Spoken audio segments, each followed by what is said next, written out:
Proposition. A proposition is a declarative sentence. एक proposition एक declarative sentence होती है। डिक्लेरेटिव का क्या मतलब होता है कि एक ऐसा सेंटेंस जो कि किसी चीज़ के बारे में आपको आइडिया दे रहा हो, ओपिनियन दे रहा हो, उसके बारे में एक स्टेटमेंट बता रहा हो, उसको हम कहते हैं डिक्लेरेटिव। तो प्रोपोजिशन जो होगी वो एक ऐसी स्टेटमेंट होगी विच इज़ ट्रू और फॉल्स, जो या तो ट्रू होगी या फॉल्स होगी, बट नॉट बोथ। वो दोनों नहीं होगी। ऐसा नहीं होगा कि एक ही टाइम पे वो ट्रू भी हो और फॉल्स भी हो। या तो वो ट्रू हो सकती है या वो फॉल्स हो सकती है। जैसे कि अगर कोई स्टेटमेंट आए हमारे पास, तो उस वो दो ही उसकी पॉसिबिलिटी है कि या वो ट्रू होगी या वो फॉल्स होगी। उस स्टेटमेंट को हम कहते हैं कि वो प्रोपोजिशन है। इसकी एग्जांपल देखें, जैसे 1+1=2। अब 1+1 जो है वो 2 ही होता है इक्वल, तो ये क्या है हमारे पास स्टेटमेंट, ये ट्रू है। इस तरह ये हमारे पास 2+2=3। तो 2+2 जो है वो 3 नहीं होता बल्कि 4 होता है। तो इसलिए ये हमारे पास जो स्टेटमेंट है ये क्या है, फॉल्स है। ये हमारे पास स्टेटमेंट ट्रू थी, ये फॉल्स थी, ये दोनों क्या है, प्रोपोजिशन है। ये एक ऐसी स्टेटमेंट है जो ट्रू है और ये एक ऐसी है जो फॉल्स है। तो ऐसी स्टेटमेंट जो ट्रू हो या फॉल्स उसको हम कहते हैं प्रोपोजिशन। और ऐसी स्टेटमेंट जो ट्रू भी ना हो और वो फॉल्स भी ना हो वो प्रोपोजिशन नहीं कहलाएगी। जिस तरह की हमारे पास देखें, ये एक एग्जांपल है, वेयर आर यू गोइंग। ये एक सेंटेंस है, इसमें हमें ये एक आइडिया नहीं दे रहा, ओपिनियन नहीं बता रहा कि वो कहाँ पे जा रहा है। उसने आगे नहीं, इसको कंप्लीट नहीं किया, ये क्वेश्चन मार्क है, क्वेश्चन पूछ रहा है। तो ये उसके बारे में डिक्लेयर नहीं कर रहा। तो इसलिए ये हमारे पास ना ही ट्रू है ना ही फॉल्स है, जब तक कि हमें ये ना पता चले कि वो कहाँ जा रहा है, वो उसका आंसर ना हमें मिले। तो ये एक इनकम्प्लीट है, ये क्वेश्चन है, तो इसलिए ये प्रोपोजिशन नहीं कहलाएगी। दूसरी है कंपाउंड प्रोपोजिशन।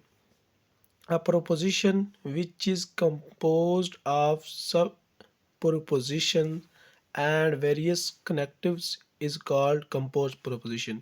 ऐसी proposition जो कि सब proposition पे मुश्तमिल हो, उस पे composed हो। सब proposition क्या है कि एक proposition हमें दी हो, उसको हम अगर मुख्तलिफ हिस्सों में उसको डिवाइड कर दें, तोड़ दें, तो उनसे मिलने वाली एक जो proposition होगी। एंड वेरियस कनेक्टिव्स का मतलब होता है कि वो उन जो हमारे पास प्रोपोजिशन है उनको हम किसी तरह से उनको जोड़ दें आपस में। उनको हम एंड से जोड़ दें, आर से जोड़ दें, नॉट से, किसी भी हम उनको यूज़ करते हुए कनेक्टिव्स को उनको आपस में जोड़ दें। तो इसको हम कहते हैं कि वो क्या होती है, कंपोज प्रोपोजिशन। यानी कि एक से ज़्यादा प्रोपोजिशन पर जो प्रोपोजिशन मिलेगी, एक से ज़्यादा प्रोपोजिशन से मिलकर, उसको हम कहेंगे कि वो कंपाउंड प्रोपोजिशन है। इसमें एग्जांपल यहाँ पे देखें, रोजेज़ आर रेड, ये एक प्रोपोजिशन है। वायलेट्स आर ब्लू, ये दूसरी प्रोपोजिशन है। तो ये हमारे पास जो प्रोपोजिशन बनानी है वो एक है और ये क्या है, ट्रू है। और ये दूसरी जो प्रोपोजिशन है ये भी हमारे पास क्या है, ट्रू है। तो टोटल हमारे पास ये जो कंपाउंड प्रोपोजिशन है ये भी हमारे पास क्या है, ट्रू है। तो ये एक ऐसी प्रोपोजिशन है जो दो प्रोपोजिशन पर कंटेन कर रही है, दो प्रोपोजिशन इसमें आ रही हैं, तो ये हमारे पास क्या कहलाएगी, कंपाउंड प्रोपोजिशन कहलाएगी। उसके बाद तीसरी है हमारे पास primitive proposition. A proposition is said to be primitive proposition if it cannot be broken down into simpler proposition। अगर ऐसी प्रोपोजिशन जिसको हम सिंपल प्रोपोजिशन में ब्रेक नहीं कर सकते, उसमें नहीं तोड़ सकते, वो हमारे पास प्रिमिटिव प्रोपोजिशन कहलाएगी। जिस तरह के देखें एग्जांपल है, 9 इज़ लेस देन 6। अब 9 इज़ लेस देन 6 ये क्या है, फॉल्स है। तो पहली चीज़ ये है कि ये हमारे पास प्रोपोजिशन है। अब ये क्या है, कौन सी प्रोपोजिशन है, ये प्रिमिटिव पोजीशन है। इसको हम तोड़ नहीं सकते, इसको हम ब्रेक नहीं कर सकते। हम ये 9 को सिंपल लिखेंगे तो वो हमारे पास अगर हम लिखते हैं कि 9, जस्ट 9 लिखते हैं, तो ये हमारे पास प्रोपोजिशन नहीं रहेगी।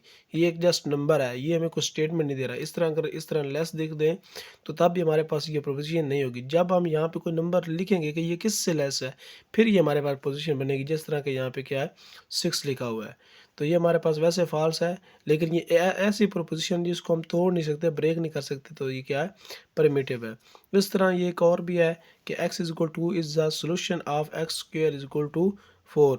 ये हमारे पास एक ऐसी प्रोपोज़िशन है, इसको भी हम ब्रेक नहीं कर सकते कि हम जस्ट अगर हम लिख दें कि x इज़ इक्वल टू 2, तो हमें नहीं पता होगा x इज़ इक्वल टू क्या चीज़ है।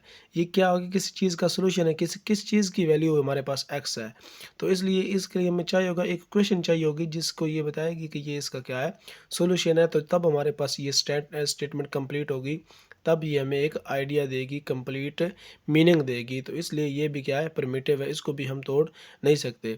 और ऐसे प्रोविज़न जिसको हम ब्रेक कर सकते होंगे, वो उसको हम दूसरे अल्फाज में कंपाउंड भी कह सकते हैं। जिस तरह की ये हमारे पास थी एक स्टेटमेंट, अब इसको हम क्या ब्रेक कर सकते हैं कि रोज़ेज़ आर रेड, इसको अलहदा कर दें, वायलेट्स आर ब्लू, इसको अलहदा कर दें, तो हमारे पास 2 स्टेटमेंट बन जाएगी।